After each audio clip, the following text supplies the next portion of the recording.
하나님께서 오늘 우리에게 주신 말씀입니다. 이사야 9장 6절부터 7절 말씀입니다.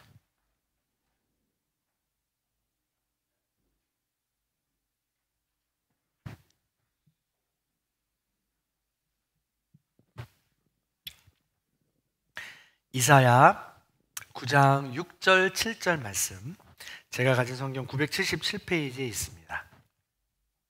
다 찾으신 줄 알고 한 목소리로 함께 합독하겠습니다. 이는 한 아기가 우리에게 낳고 한 아들을 우리에게 주신 바 되었는데 그의 어깨에는 정사를 메었고 그의 이름은 기묘자라 모사라 전능하신 하나님이라 영존하시는 아버지라 평강의 왕이라 할 것임이라. 그 정사와 평강의 더함이 무궁하며 또 다윗의 왕좌와 그의 나라에 군림하여 그 나라를 굳게 세우고 지금 이후로 영원히 정의와 공의로 그것을 보존하실 것임이라. 만군의 여호와의 열심히 이를 이루시리라. 아멘. 우리 믿음의 고백을 하나님께 올려드리겠습니다. 하나님 좋습니다. 감사합니다. 사랑합니다. 하나님이 하시면 무엇인지 다 이루어집니다. 하나님 좋습니다. 감사합니다. 사랑합니다. 하나님이 하시면 무엇인지 다 이루어집니다. 하나님 좋습니다. 감사합니다. 사랑합니다. 하나님이 하시면 무엇인지 다 이루어집니다. 아멘. 하나님 영광의 박수 올려드리겠습니다. 네, 오늘부터 12월 한 달간 대림절과 성탄절로 우리는 예배를 드립니다. 매 주일 이 주일 초에 불을 붙일 텐데요, 이 흰색 초에 불을 붙여서 불을 당겨 우리 장로님들은 저기 뒤에 놓여있는 초에 하루 한 주에 하나씩 불을 붙이게 됩니다. 오늘은 첫 번째 주일 기다림과 소망의 촛불입니다. 대림절 기간 4주간 동안, 그리고 또 성탄절 한 주간 동안 총 5번의 불을 밝히는데, 이 촛불은 세상의 빛으로 오신 예수님을 상징합니다. 그래서 빛으로 오신 예수님께서 어두운 곳에 들어오면 들어올수록 어둠은 물러가고 밝아지는 데 의미가 있습니다. 그래서 흰색 초가 가장 먼저 짙은 보라색, 어두운 보라색의 초를 붙이게 되면 그 다음에는 그냥 보라색, 더 나아가서 그 다음 한 주에는 연한 보라색, 그리고 분홍색, 흰색으로 세상이 완전히 밝아진다라는 의미로 우리는 초에 불을 밝히게 됩니다. 우리는 육체의 건강을 위해서 제철 음식을 먹습니다. 그리고 제철에 맞는 생체 리듬을 갖기 위해서 노력을 하고 운동을 하게 됩니다.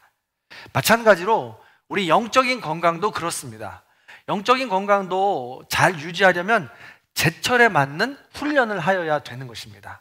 이 대림절 기간, 성탄절 기간 동안에는 우리를 창조해 주신 창조주 하나님, 창조절의 그 하나님의 은혜를 기억하고 그 하나님께서 재창조의 역사를 이루기 위하여 다시 보내주신 예수 그리스도, 그 예수 그리스도가 우리에게 오실 때 어떤 의미가 있는지를 기억하는 절기입니다. 그래서 오직 예수 그리스도께 초점을 맞춥니다. 그분을 묵상하며 보내야 한다는 것이죠. 예수님은 어떤 분이실까? 예수님은 왜 오셨을까? 예수님은 어떻게 오셨을까? 우리는 어떻게 준비해야 할까? 라는 것으로 우리는 이 대림절 기간을 보내야 한다는 것이죠. 오늘 본문인 이사야에서는 한 아기가 우리에게 나셨다라고 했습니다. 한 아기가 우리에게 오신다라고 표현하고 있죠. 그의 이름을 4가지로 묘사하고 있습니다. 기묘라 모사라, 그리고 영존하신 아버지, 전능하신 하나님, 평강의 왕입니다. 기묘라 모사라는 콤마가 붙어 있어서 다른 이름인 것 같지만 한 단어입니다. 그리고 전능하신 하나님, 영존하신 아버지, 평강의 왕, 이렇게 4가지의 이름인데 이 4가지의 이름을 대림절 기간 동안에 살펴보도록 하겠습니다. 그래서 그 이름이 지어진 존재와 목적을 알게 될 때, 그 이름의 의미와 뜻을 알게 될 때 우리는 무엇을 기다려야 되는지, 또 그것을 기다리는 것에 대한 의미를 가질 수 있게 되고, 동력을 가질 수 있게 되는 겁니다. 내가 이렇게 기다리는 것이 헛된 일이 아니구나, 내가 뭘 기다려야 되겠구나 라는 것을 깨닫게 되는 것이죠. 그래서 우리가 아기 예수 오신 날, 그냥 빨간 날이 아니고 그냥 아내나 남편이나 자녀들에게 선물하는 날만이 아니고 도대체 우리에게 무슨 의미가 있는지를 우리가 한번 깨달아 알아가도록 하겠습니다. 자, 그런 마음으로 우리 옆에 분과 이렇게 인사하겠습니다. 그의 이름을 새깁시다. 한 번 더 반대쪽도 인사합니다. 그의 이름을 새깁시다. 아멘. 그렇습니다. 이사야 9장에서 이 말씀이 선포될 때는 이스라엘이 남과 북으로 나눠져 있을 때입니다. 더군다나 북이스라엘은 이미 아수르에게 침략을 당하고 멸망을 당해서 지배를 당할 때입니다. 주변 강대국들에 의해서 이 위협 속에서 남유다만이 살아있었고 이제 막 왕이 태어납니다. 그 왕은 바로 히스기야 왕입니다. 그래서 히스기야 왕이 태어날 때 이사야 선지자가 어떤 왕이 태어나는 것인지 선포하고 있으니 모든 백성들은 기대하고 소망하면서 기다렸던 것입니다. 어떤 왕을 기대하고 소망할까요? 다윗과 같은 왕이었습니다. 다윗과 같은 지혜가 충만하고 백성들을 사랑하고 전쟁에 능한 왕이 와서 북이스라엘의 아수르를 몰아내고 더 나아가서 남유다와 통일까지 시킬 수 있는 그런 어마무시한 위대한 성왕을 기대했다라는 것이죠. 이런 시대적 상황 속에서 이사야는 선포하는 것입니다. 6절이죠. 6절의 말씀을 한 번만 더 같이 읽어보도록 하겠습니다. 자, 시대적 배경을 기억하시면서 읽어볼게요. 시작. 이는 한 아이가 우리에게 낳고 한 아들을 우리에게 주신 바 되었는데 그의 어깨에는 정사를 메었고 그의 이름은 기묘자라 모사라 전능하신 하나님이라 영존하시는 아버지라 평강의 왕이라 할 것임이라. 아멘. 그렇습니다. 이사야 선지자의 말을 잘 들어보니까 히스기야 왕을 말하는 것 같기도 한데 더 잘 살펴보니까 아닌 것 같습니다. 히스기야 이 어린아이 왕에게 붙여질 칭호들이 아닌 것 같다는 것이죠. 왜 그럴까? 왜냐하면 히스기야 왕은 인간인데 이사야가 선포하는 왕은 지금 신과 같은 이상적인 모습을 선포하고 있기 때문에 그렇습니다. 물론 이 당시에 뭐 고대나 이럴 때 보면 왕들이 태어날 때는 알에서 태어나기도 하고 신처럼 태어나기도 합니다. 그런 신처럼 태어나는 모습이기도 하지만 이스라엘 백성들은 뭔가 그렇게 기대가 가지 않았다는 것이죠. 더 나아가서 태어나는 왕이 당장 자신들의 삶을 바꿔주기를 원하는데 이제 막 태어난 왕이라는 것입니다. 그러니까 언제 이것이 일어날지도 모르는 상황인데도 불구하고 그런 왕이 또다시 태어난다고 고백을 하고 선포하고 있으니까 백성들은 뭔가 지금 불안한 것이죠. 여러분 어떻습니까? 한 왕이 제대로 된 나라를 통치하기 위해서는 유년 시절에 모든 교육을 섭렵해야 합니다. 갖가지 그 당시의 나라의 문화와 역사 그런 것도 섭렵해야 하겠죠. 그리고 모든 것들 군사 작전 같은 이런 전쟁에 능한 통술, 전략, 전술 같은 것도 훈련을 받아야 되겠죠. 이런 것들을 다 훈련받고 배워야 한 나라의 어엿한 왕으로 세워지는 거 아니겠습니까? 근데 이제 막 태어난 왕인데 그런 왕에게 이런 어마무시한 내용들을 지금 붙여준다는 것이죠. 이름을 붙여준다는 것입니다. 그러니 이스라엘 백성들에게 약간 힘든 마음이 들었던 것입니다. 그 내용을 자세히 살펴보니까 그들이 기다리던 메시아에 대한 내용이었기 때문에 그렇습니다. 자, 메시아가 무슨 뜻입니까? 메시아란 히브리어입니다. 우리나라 말로는 구원자라는 뜻입니다. 히브리어로 구원자라는 뜻이 그리스 헬라어로 넘어가서는 그리스도라는 단어로 바뀌는 것입니다. 이 모두가 다 똑같은 단어입니다. 구원자라는 뜻이죠. 즉 구원자, 메시아, 그리스도 다 같은 뜻입니다. 우리는 흔히 예수님을 부를 때 어떻게 부릅니까? 예수 그리스도라고 부릅니다. 무슨 뜻이에요? 예수님이 그리스도이십니다. 예수님은 나의 구원자이십니다 라는 고백입니다. 그래서 우리가 찬양할 때도 예수 그리스도, 예수 그리스도라고 외치는 것은 예수님이 나의 구원자이십니다. 예수님이 나의 생명의 구원자이십니다 라는 고백이 바로 여기에 담겨 있다는 것이죠. 그 고백으로 사는 사람들을 그리스도인, 구원받은 사람들이라는 뜻이죠. 또 그 그리스도가 태어난 날을 크리스마스라고 부르는 것입니다. 자, 정리해보자면 이스라엘 백성은 이 통일을 시켜주고 강대국을 물리쳐줄 그런 왕을 사모하고 기다렸다라는 것입니다. 그런데 이사야 선지자가 선포한 왕은 메시아였습니다. 그리스도였습니다. 구원자였습니다. 그들의 삶을 통째로 바꾸어줄 전능하신 구원자였다라는 것이죠. 어쩌면 뜬구름 잡는 것과 같은 너무나도 이상적이기만 한 이 메시아의 모습인 것입니다.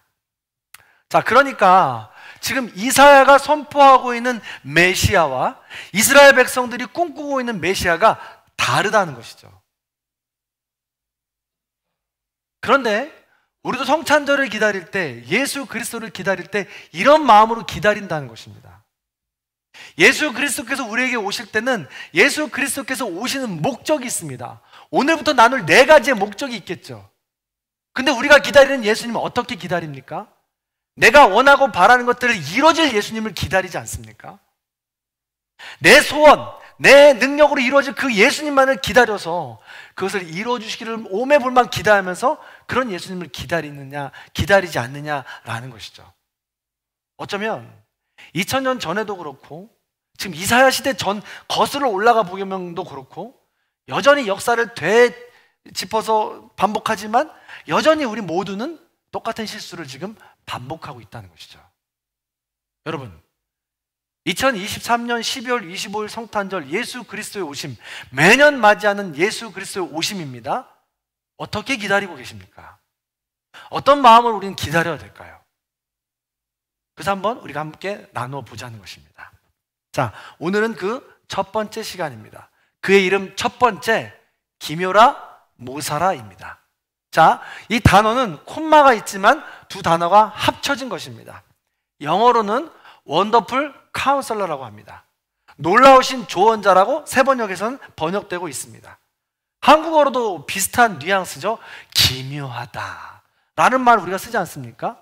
기묘하다가 무슨 뜻입니까? 놀랍고 신비하다라는 것이죠. 도저히 이해할 수 없는 어마무시한 일이다 라는 것을 표현할 때 우리는 기묘하다라는 단어를 씁니다. 그 뜻이 여기에 고스란히 담겨 있다라는 것입니다. 즉 다시 말해서 말할 수 없이 놀랍고 신비한 조언자, 인도자, 위로자가 바로 그의 이름이고 다시 오실 예수 그리스도의 이름이 된다라는 것입니다. 자, 놀랍고 신비한 조언을 하는 사람의 특징은 무엇입니까? 우리가 이런 사람을 뭐라고 불러요? 정말 도저히 해결할 수 없는 문제를 정말 놀랍고 신비한 일로 해결해 버립니다. 그럴 때 우리는 그런 사람을 뭐라고 부르죠? 야, 저 사람 너무 어떻다? 지혜롭다라고 하죠. 그렇습니다. 지혜롭다고 이야기합니다. 우리가 살아가면서 스스로 해결할 수 없는 수많은 고난과 역경, 문제를 마주하게 됩니다. 어떻게 풀어야 할지 도저히 감이 오지 않을 때, 답답하여 숨이 막히고 어찌할 바를 모를 때 탁월하게 답을 주는 사람, 그런 사람을 우리는 야, 지혜롭다, 정말 지혜롭다 라고 우리가 평가하지 않습니까? 지혜자입니다. 구약에서 지혜하면 떠오르는 인물이 있습니다. 누가 있을까요? 그렇습니다. 솔로몬입니다. 솔로몬은 지혜의 대명사이죠. 솔로몬은요, 두 어머니가 한 아이를 두고 생모의 진위를 가르는 유명한 재판에 아주 지혜를 발휘했던 사람입니다.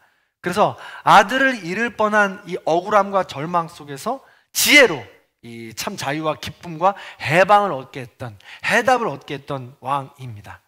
이처럼 지혜라는 것은 대단히 중요한 것입니다. 우리의 삶을 살아나갈 때 우리의 방향을 결정해주는 굉장히 중요한 이정표가 된다는 것이죠. 그래서 구약 성경에서는 지혜를 이야기할 때, 하나님을 이야기할 때 지혜라고 표현하기도 했습니다. 우리가 신약에서 이야기하면 하나님은 사랑이시라 해서 하나님과 사랑을 동일시하잖아요. 구약에서는 하나님과 지혜를 동일시한 구절들이 있습니다. 그래서 지혜 자체가 하나님이시다, 놀랍고 신비한 분이시다, 우리의 막혔던 모든 것들을 뚫어주시는 자체이시다 라는 의미로 원더풀 카운셀러, 놀라우신 지혜자라고 우리는 표현하고 있는 것이죠. 그래서 예수님의 첫 번째 이름은 지혜자입니다. 자, 그렇다면 그 지혜자가 어떻게 우리 가운데 그것을 이야기할 수 있는지 제 증거해 보도록 하겠습니다. 첫 번째입니다. 예수님이 지혜 자체이심을 증명하는 것이죠.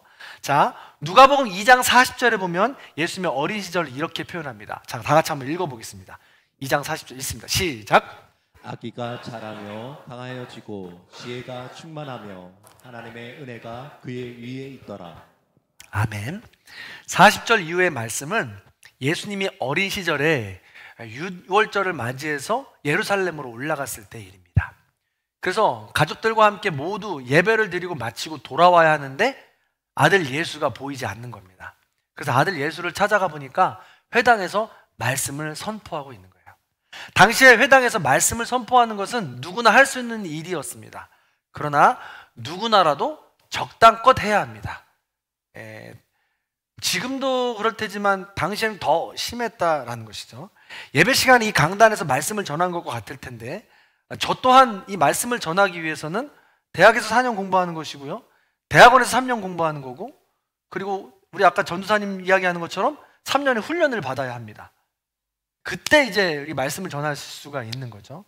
근데 더 나아가서는 개 교회에서 담임 목사를 청빙할 때는 담임 목회의 경험이 있는 사람들을 모시는 경우가 많이 있습니다. 그 3년이나 5년 정도 담임 목회 경험가 있는 사람들을 모시곤 하죠. 청빙하곤 합니다.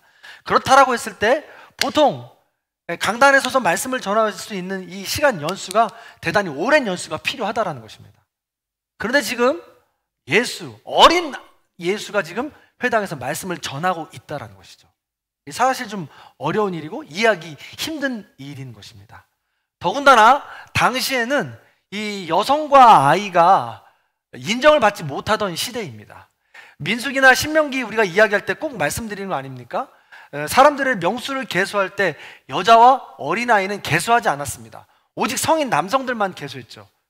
여자와 아이는 죄송합니다, 그냥 덮고 지나간 거예요. 신약시대도 마찬가지였습니다. 오병이어에 가지고 수많은 사람들이 먹고 12광주리가 남았을 때 사람들이 계수했습니다. 몇 명이 남았다고요? 5,000명이 남았습니다. 근데 이 5,000명을 계수했을 때 여자와 어린아이를 계수했다 안 했다? 안 했다는 것입니다. 그만큼 여자와 어린아이는 덮고 가는 시대였습니다. 그런데 어린아이가 지금 회당에서 말씀을 전하고 있다고요. 성경 주석학자들이 추론하기를 이때 예수님의 나이는 거의 12살에서 13살쯤 되었을 거다라고 이야기합니다. 보통 5학년에서 6학년이죠.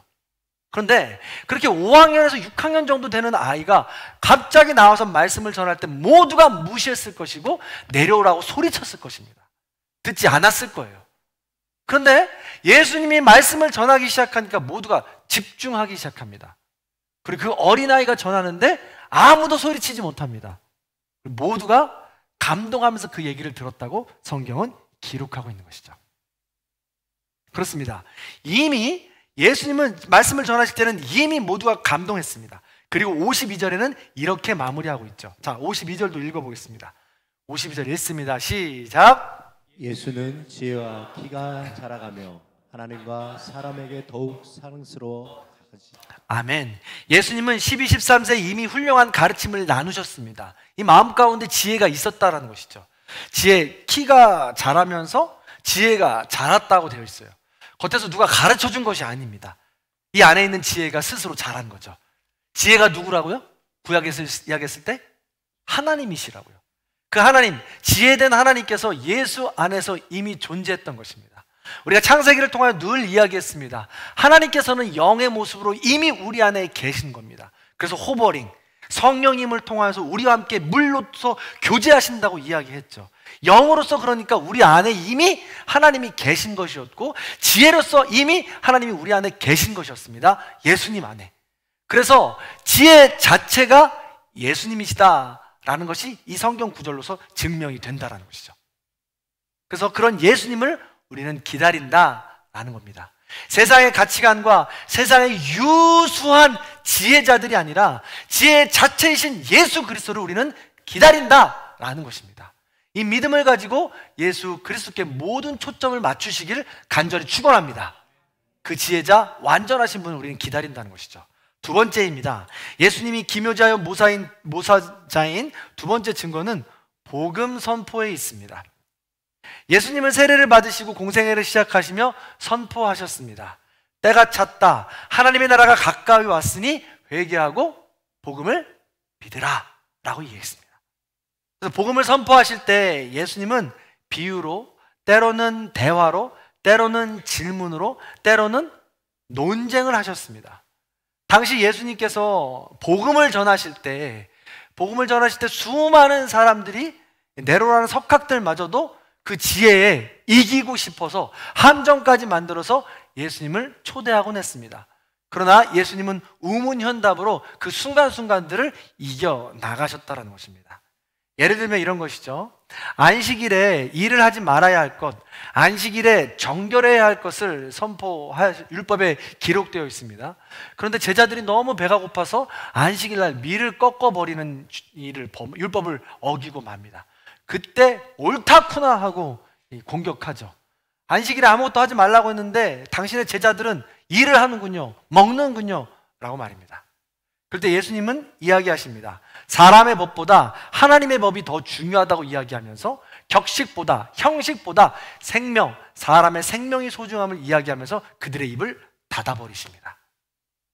또 어떤 일이 있었습니까? 세금을 내는 일이죠. 와서 묻습니다. 예수님에게 세금을 내야 합니까? 말아야 합니까? 라고 묻죠. 그때 예수님이 대답하십니다. 동전을 들더니 이 동전 안에 무엇이 그려져 있느냐라고 묻습니다. 자세히 봤더니 가이사가 그려져 있습니다.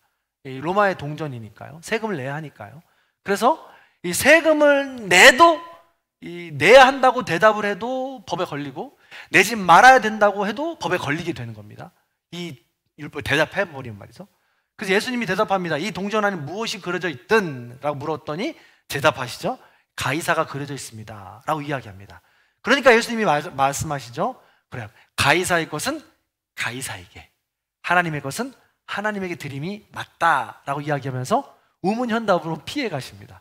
그리고 세금을 드리고 하나님께 헌금을 드려야 되는 모든 부분들을 맡기는 것이죠. 세금도 드려야 되고 헌금도 드려야 되는 거 아닙니까? 그 역할들 본인의 역할에 맞도록 알아서, 본인의 형편에 맞춰서 알아서 드리도록 내어준 것입니다. 뿐만 아닙니다. 가늠한 여인이 광장에 잡혀옵니다. 율법에 의하면 돌로 쳐 죽여야 합니다. 여인이 불쌍하다면 살려주어야 합니다. 그러다 보니 율법을 어기게 된 것이죠. 그러니 이러지도 못하고 저러지도 못하는데 수많은 사람들 앞에서 난감하게 질문하는 겁니다. 이 여인을 어떻게 해야 합니까? 그때 예수님께서는 허리를 숙이시고 땅에 글을 쓰십니다. 그리고 일어나셔서 말씀하시죠. 너희 중에 죄 없는 자가 이 여자에게 돌을 던지라 라고 말입니다. 그랬더니 그곳에 있던 모든 사람들이 아무 대답도 하지 못하고 손에 든 돌을 다 던져놓고 집으로 돌아갑니다. 예수님은 우문현답으로 여인의 생명을 살렸던 것입니다. 이처럼 예수님의 지혜는 복음이었습니다. 복음이 무엇입니까? 좋은 소식입니다. 죽어가는 이들을 살리는 것입니다. 갇힌 자들을 풀어주는 것입니다. 참 자유와 기쁨을 누리는 것이 바로 복음이고 그 일을 예수님의 지혜로 할 수 있었다는 것이죠. 그렇게 감정적인 사람들 뿐만이 아니라 그 당시에 굉장히 논리적이고 합리적이고 이성적인 사람들의 마음까지도 흔들어 놓았습니다. 당시에 헬레니즘 시대였었고요. 또 더 나아가서는 율법학자들과 서기관들, 이들은 굉장히 자기들이 가지고 있는 논리와 이성에 입각해서 그 모든 것들을 해석하는 사람들이었습니다. 굉장히 자기중심적으로 그 모든 것들을 꼼꼼하게 따지면서 해석했던 사람이죠. 그래서 그 논리에 맞지 않으면 이해할 수 없었고 받아들이지 않았습니다. 옹고한 마음이 흔들리지 않았고 균열이 가지 않았다라는 것이죠. 그때 예수님은 온갖 비유를 가지고 그들의 마음을 조금씩 녹이기 시작했고 열기 시작했다는 것입니다. 가령 예를 들면 이런 것입니다. 마가복음 10장에 보면 부자가 하나님 나라에 들어가는 것이 얼마나 어려운지 차라리 낙타가 바늘귀에 들어가는 것이 쉽다라는 표현합니다. 부자가 하나님 나라에 들어가는 것이 어렵다라는 것을 생각해 본 적이 없어요. 부자이고 잘 살고 기득권을 가진 사람들은 당연히 하나님 나라에 가는 것입니다. 근데 그들이 하나님 나라에 가지 못한다? 라는 것도 어려운데 세상에 낙타가 바늘귀에 들어가는 것보다 더 어렵다? 이런 문학적인 표현들과 이런 표현들이 그들의 마음을 계속해서 흔들었던 것입니다. 사실은요, 예수님 당시에 예수님이 복음을 전하실 때는 아람어로 전하셨습니다. 복음을 막 아람어로 전하는데 이 글을 받아 적는 사람들은 헬레니즘 문화로 헬라어로 받아 적는 거예요. 근데 신기한 것은 아람어에서 비슷한 단어들의 발음이 있는 거예요. 예를 들면 이런 겁니다. 우리나라에 낮과 밤에 쓰이는 밤과 먹는 밤이 같은 단어죠. 그리고요, 우리말에 바다 위에서 타는 배와 먹는 배와 같은 단어이죠. 그리고 우리가 여기서 타는 말과 지금 제가 하는 말과 같은 단어 아니겠습니까? 근데 이 말과 밤과 이것들이 이 단어의 길이에 따라서 뜻이 달라지는 겁니다. 당시에도 마찬가지였어요. 사실 낙타와 똑같은 발음이 밧줄이라는 발음이 있었습니다. 그래서 사실은 예수님께서 말씀하실 때 이 바늘에 실을 끼우는 것보다 밧줄이 지나가는 것이 더 어렵다라는 표현으로 비교하면서 대조하면서 쓰였을 거라는 거예요. 그런데 받아 적을 때 낙타로 받아들여서 쓰였다라는 것이죠. 근데 이 비유를 받아들일 때 굉장히 논리적이고 이성적이고 합리적인 그들이 받아들일 때 쇼킹했던 겁니다. 그냥 바늘귀에 바늘실도 아니고 낙타가 들어간다는 이 어마무시한 표현들이 문학적이기도 하고 그들에게 아름다웠던 것이죠. 이해할 수 없는 부분들이지만 놀라웠던 겁니다. 그러다 보니까 이 바리새인들과 율법학자들이 조금씩 이 마음 가운데 균열이 가기 시작했다는 거예요. 그 증거가 어디에 있냐면 니고데모라는 고위 관직자가 있습니다. 율법학자가 있죠. 그가 나중에 밤중에 예수님을 찾아갑니다. 예수님이 전하는 말씀 하나하나 자체가 모두 놀랍거든요. 그리고 그 말씀을 듣노라면 이해할 수 없는 부분들인데 놀랍게 묘하게 설득이 된단 말입니다. 당시의 문화와 배경에 따라서 비유를 하니까 말입니다. 그래서 당시에 그렇게 율법학자들, 서기관들, 굉장히 고위 관직자들 중에 두 부류가 있었습니다. 예수님을 그렇게 몰래 받아들이는 사람이 있었는가 하면 여전히 받아들이지 못하고 끝까지 함정을 파놓고 예수님을 죽이자고 결의하는 사람들의 두 부류가 나눠져 있었다는 것이죠. 무엇을 말합니까? 예수님의 지혜는 복음입니다. 누군가를 살려내는 일인데 감정적인 사람들이나 누구나 모든 백성들을 살려내는 것뿐만이 아니라 합리적이고 이성적이고 자기 신념과 고정관념에 갇혀있는 사람들까지도 예수님은 복음으로 지혜로 그들을 구해내었다는 것이죠. 살려내었다라는 것입니다. 그게 바로 복음의 능력이다라는 것이죠. 그런 예수님의 복음과 지혜를 우리는 기다린다라는 것입니다. 세 번째입니다. 예수님의 말씀과 삶이 지혜였던 세 번째 증거는 삶의 변화입니다. 삶의 변화, 성화이죠. 저는 개인적으로 이것이 가장 큰 은혜이기도 합니다. 자, 참 지혜는요, 진짜 지혜는 진리입니다. 변하지 않습니다. 사라지지 않습니다. 시간이 지날수록 내가 가지고만 있는다면 그것은 더 깊어지기 마련입니다. 문제는 가지지 않기 때문에 문제죠. 노력하지 않기 때문에 문제죠. 그러다 그 진리가 우리 마음판에 새겨지기 시작하면, 새기는 훈련들을 작정한다면 그것은 더 큰 우리의 삶의 변화의 능력으로 드러난다는 것입니다. 예를 들면 이런 겁니다. 예수님은 공생애를 시작하시면서 수많은 기적과 이적을 행하셨잖아요. 그래서 수많은 사람들이 모였습니다. 얼마나 많은 무리들이 모였는지 오병이어의 기적을 행하실 땐 장정면 5,000명이라고 했잖아요. 그런데 예수님께서 십자가에 못 박혀 돌아가실 때 모두 사라졌습니다. 심지어 그의 수제자였던 베드로를 비롯한 제자들마저도 사라졌습니다. 그리고 그들은 점점 예수님을 잊어가죠. 그들은 점점 예수님이 하셨던 말씀을 기억조차 못합니다. 심지어 베드로는 그렇게 철석같이 죽음을 불사하고 내가 예수님 곁에 있겠노라고 고백했는데 얼마 지나지 않아 모닥불 앞에서, 계집 여종 앞에서 두려워 떨며 예수님을 배반하고 맙니다. 그런데 베드로를 뭐라고 할 수 없는 것이 두려워서 그런 것도 있고, 또한 수많은 제자들을 뭐라고 할 수 없는 것이 우리도 그렇잖아요.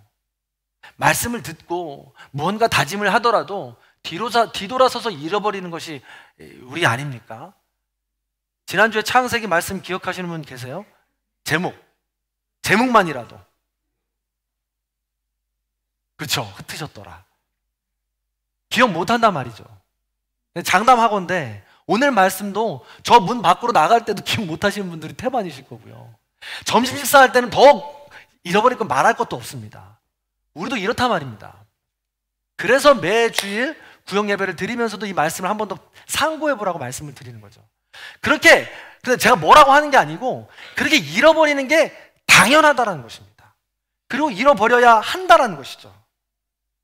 예수님의 제자들이 그랬던 것처럼 제자들도 마찬가지로 3년 동안 동고동락했음에도 불구하고 모두 잊어버렸다는 것입니다. 그런데 예수님께서는 그런 제자들에게 찾아오시고 조반을 차려주시면서 다시 만나십니다. 그러니까 그게 뭐냐면 우리의 삶의 가운데, 삶의 일상 가운데 우린 예수님을 만나게 된다는 거예요. 그러면요, 그렇게 부활하신 예수님 삶의 일상 가운데 아주 작은 것에서부터 예수님의 간섭하심과 예수님의 베풀어 주심이구나 라는 것을 은혜로 깨닫고 만나기 시작할 때, 그리고 그렇게 만나자고 결정하기 시작할 때, 작정하고 결단하기 시작할 때 그 말씀이 생각이 난다고요. 제자들이 그랬어요.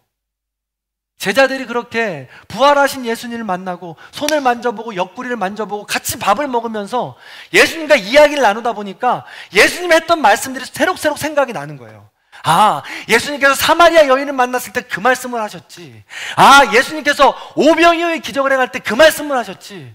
아, 예수님께서 나사로를 살리시고 그리고 또 저녁에 우리 성만찬을 나눌 때 죽고 다시 부활한다고 말씀하셨지.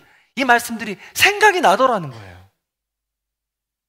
그렇게 제자들은 그 말씀이 생각이 나면서 반복하는 거죠. 다시 한 번 더 결단하는 거죠. 아, 내가 이제는 그렇게 예수님 말씀대로 더 순종하고 결단하며 살아가겠습니다 라고 고백하게 된 겁니다.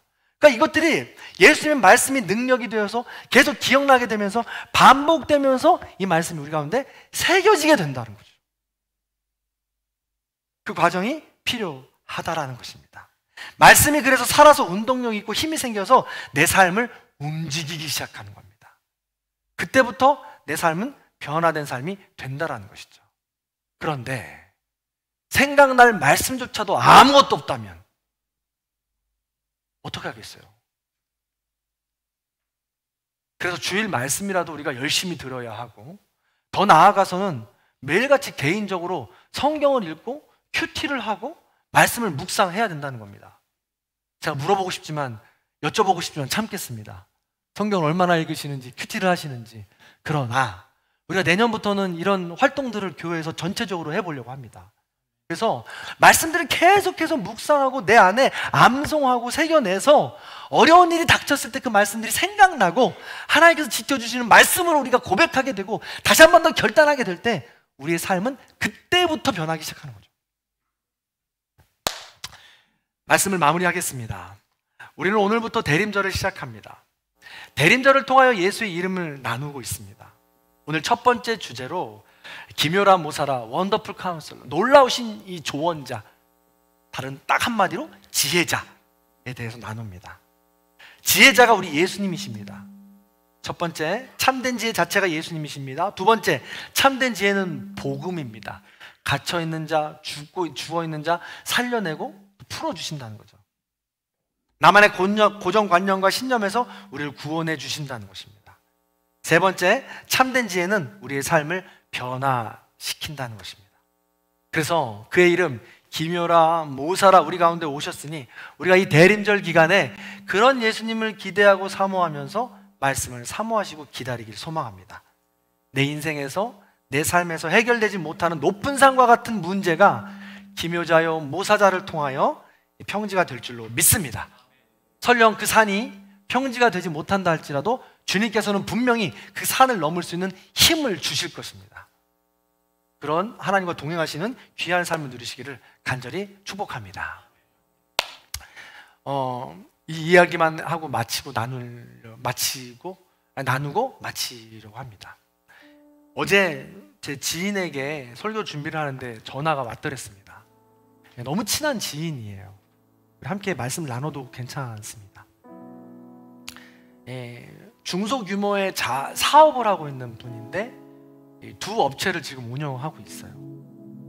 너무너무 잘 되고 가업을 이어받을 때도 자수성가한 가정이라서 엄청나게 힘들게 거기까지 성공한 것을 어렸을 적부터 지켜봐서 다 알고 있어요. 얼마나 힘든 시간들을 보냈는지. 근데 그 가업이 잘 서서 중소규모로 더욱더 지금 번창하고 있는 거죠. 근데 뜻하지 않게 이 직원들과 마찰이 자꾸 생기고 불화가 생깁니다. 양쪽 다. 그리고 뜻하지 않게 사고가 자꾸 나는 거죠. 지금도. 그래서 지금 너무 답답하고 힘들고 눈물이 날 지경이라 저에게 전화를 한 거예요. 그래서 한참을 이야기 나누는데 너무 마음이 아파요. 그래서 같이 지금 생각해 보는 거예요. 왜 이런 일이 일어나는 걸까? 우리가 어떻게 어디서부터 이 일을 풀어나가야 될까? 라고 이렇게 마음을 나누게 된 겁니다. 그러다 보니까 우리가 기도하지 않았구나 라는 생각이 듭니다. 여러분, 제가 이야기하는 건 기도하지 않았구나라고 해서 모든 문제와 역경이 기도하지 않아서 그래 라는 건 아니에요. 절대 아닙니다. 다만 제가 이야기하는 것은 기도한다라는 것은 하나님께서 이 고난과 역경 가운데 우리를 불러주신 이유가 무엇일까 물어봐야 되겠다라는 것이죠.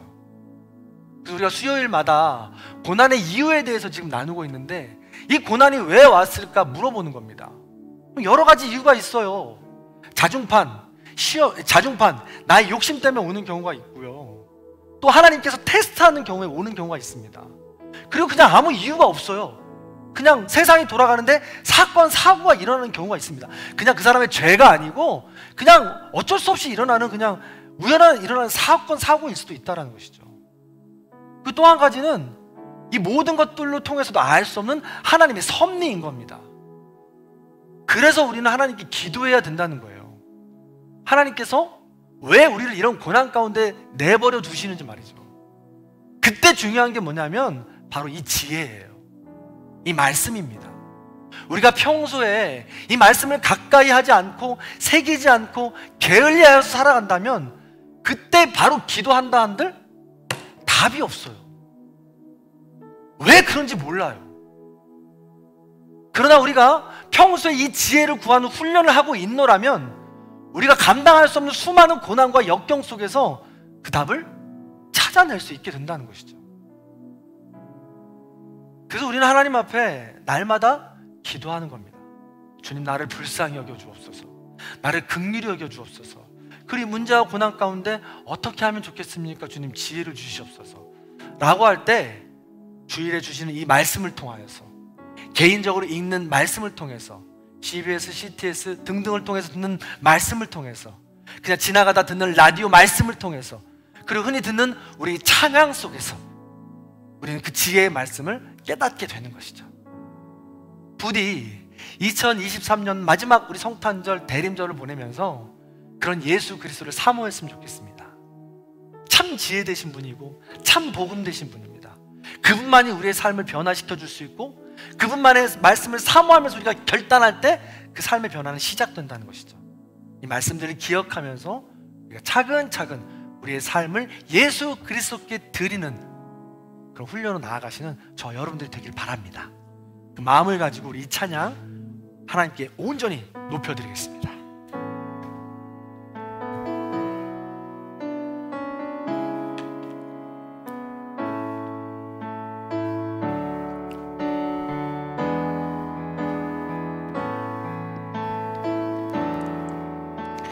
주님 큰 영광 받으소서.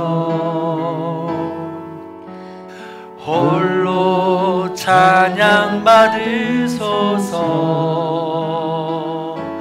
모든 이름 위에 뛰어난 그 이름, 온 땅과 하늘이 다 찬양해. 겸손하게 우리 무릎 꿇고 주 이름 앞에 영광 돌리세. 모두 절하세.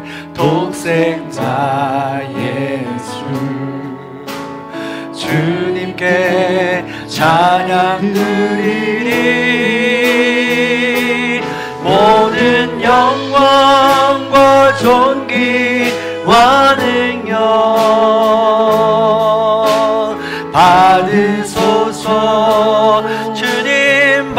받으소서. 영광과 존귀와 능력 받으소서. 주님 받으소서. 그리스도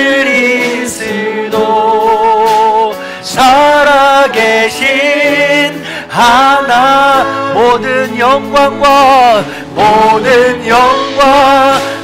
존귀와 능력 받으소서. 주님 받으소서. 영광과 존귀와 능력 받으소서. 주님 받으소서. 그리스도 살아계신 주님의 이름만을 높여드립니다. 모든 영광과 존귀와 능력 주님 받으소서. 주님 받으소서. 영광과 존귀와 능력 받으소서. 주님 받으소서. 그리스도 주님 살아계신, 마지막으로 한 번 더 고백합니다. 오직 주의 이름만 높임 받으소서. 영광과 존귀와 능력 받으소서. 주님 받으소서. 영광과 존귀와 능력 받으소서. 주님 받으소서. 그리스도 주님 살아계신 하나님. 아멘. 우리 오늘 말씀을 기억하며 함께 기도하는 시간 같습니다. 그렇습니다. 예수 그리스도의 그 이름만이 살아계신 능력자입니다. 예수 그리스도의 이름만이 지혜 되시고 복음 되시며 우리의 삶을 변화시킬 수 있는 능력이 되십니다. 그 말씀 따라, 그 말씀으로 그 예수 그리스도의 이름만 높여드리는 삶이 될 수 있도록 인도하여 주옵소서. 그 예수 그리스도의 이름을 날마다 인식하며 살아갈 수 있도록 인도하여 주시옵소서. 특별히 지금 절망 가운데 있는 이들을 위해서 기도합니다. 또한 질병의 아픔 가운데 있는 이들을 위해서 기도합니다. 예수의 이름이 온전히 필요한 이들을 위해서 기도합니다. 특별히 지금 제가 부탁드렸던 그 지인을 위해서도 기도를 부탁드리겠습니다. 너무나도 어렵고 힘든 가운데 있지만 여러분들의 중보 기도가 큰 힘이 되고, 여러분들이 누구인지 정확히 알 수는 없겠지만 하나님께서는 그 누구인지를 알고 여러분께서 기도해 주시는 그분이 누군지 알기에 주님께서는 능력으로 그 이름으로 함께하여 주실 줄로 믿습니다. 더불어서 여러분들 가운데 주의 이름이 필요한 이들이 있다면, 지금도 힘들고 어려운 가운데 있는 이들이 있다면 그들을 생각하며 그들을 중보하며 기도하는 시간을 갖도록 또 하겠습니다. 이 시간 다 함께 주의 이름 한 번 외치고 함께 기도하겠습니다. 주여! 할렐루야. 사랑과 은혜가 충만하신 하나님, 이 시간 우리가 함께 기도합니다. 하나님 은혜 가운데 예수 그리스도의 이름만 우리 마음판에 새기기 원합니다. 예수 그리스도의 이름만 높여드리기 원합니다. 예수 그리스도의 이름만 능력으로 살아가기 원합니다. 부족하고 연약한 우리 모두에게 찾아와 주셔서 그 예수 그리스도의 이름을 날마다 인식할 수 있도록 인도해 주시고, 예수 이름을 위하여 높여드리는 삶을 살아갈 수 있도록 인도하여 주시옵소서. 지금도 절망과 아픔 가운데 어려움 가운데 있는 우리 성도님들이 있습니다. 그 사람들 한 사람 한 사람을 붙잡아 주시고 찾아가 주셔서 위로하여 주시옵소서. 주의 이름만이 위로자가 됩니다. 주의 이름만이 능력자가 됩니다. 주의 이름만이 그들의 모든 삶 가운데서 구원해 주실 복음이 됩니다. 그래서 우리가 깨달을 수 있도록 인도해 주시고 그 모든 것들 벗어버리고 오직 예수 그리스도의 이름만을 높여드리고 예수 그리스도의 이름만을 고백할 수 있는 삶이 될 수 있도록 인도하여 주시옵소서. 그리하여 그들 앞에 펼쳐진 모든 산이 예수 그리스도의 이름으로 평지가 될 수 있도록 도와주옵소서.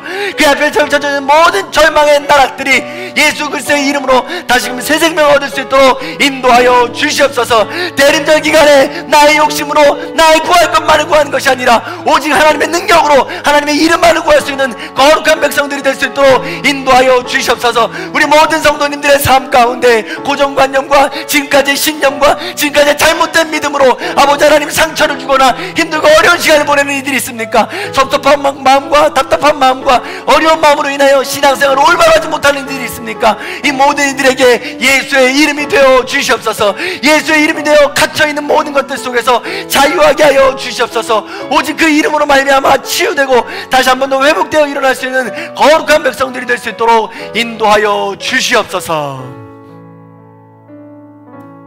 사랑과 은혜가 풍성하신 하나님 감사합니다. 예수 그리스도를 기다리면서 그의 이름을 위해 우리가 다시 한 번 더 새기고 그의 이름에 어떤 의미가 있는지를 기억하게 하시니 감사드립니다. 예수의 이름은 지혜자입니다. 우리가 어디로 가야 할지, 어떻게 해야 할지, 무엇을 해야 할지 모르고 있을 때 주님의 말씀만이 지혜가 되어서 우리를 건져주신 줄로 믿습니다. 그 예수의 이름을 마음판에 새기게 하여 주옵소서. 그 예수의 이름이 복음입니다. 죽어져가는 우리에게, 우리 나만의 자중판으로 갇혀있는 우리에게 자유를 주시고 참 기쁨을 주시며 하나님께로 나아가게 하는 복음이 되는 줄로 믿습니다. 날마다 말씀을 가까이 하고 예수 그리스도의 삶을 본받아 살아갈 수 있는 우리 모두가 될 수 있도록 도와주옵소서. 그런 삶을 결단하며 나아갈 때 우리의 삶은 변화가 시작됩니다. 주의 말씀은 능력으로 우리의 삶의 변화가 시작됩니다. 그 걸음을 뗄 수 있도록 인도해 주시고 어렵고 힘든 삶 가운데 있는 우리 모든 성도님들이 예수의 이름으로 빛 가운데 걸어갈 수 있는 귀한 자녀들 다 될 수 있도록 인도하여 주시옵소서. 특별히 물질의 문제 때문에, 건강의 문제 때문에, 관계의 문제 때문에, 더 나아가서 내 안에 쓴뿌리, 나도 어쩔 수 없는 내 안에 그 고칠 수 없는 나의 이런 쓴뿌리들, 이것 때문에 고생하고 있는 우리 성도님들이 있다면 주 예수 그리스도의 이름으로 그 모든 것들, 묶였던 것들이 풀려지는 역사가 일어날 수 있도록 도와주시옵소서. 지금은 우리 주 예수 그리스도의 은혜와 하나님 아버지의 극진하신 사랑과 성령님의 감동, 교통하심의 역사가 원더풀 카운슬러, 기묘자 되시고 무사자가 되신 우리 예수 그리스도의 그 이름을 마음판에 새기고 오직 복음의 능력으로 살아가기로 결단하고 소망하는 우리 모든 성도님들 머리 위에, 원근각처에 터져 있는 자녀들과 부모님들 위에, 우리 다음 세대 부모 세대와 지금도 전쟁 중에 평화를 구하고 있는 그 나라 위에 이제로부터 영원토록 함께 하옵시기를 간절히 축원하옵나이다. 아멘.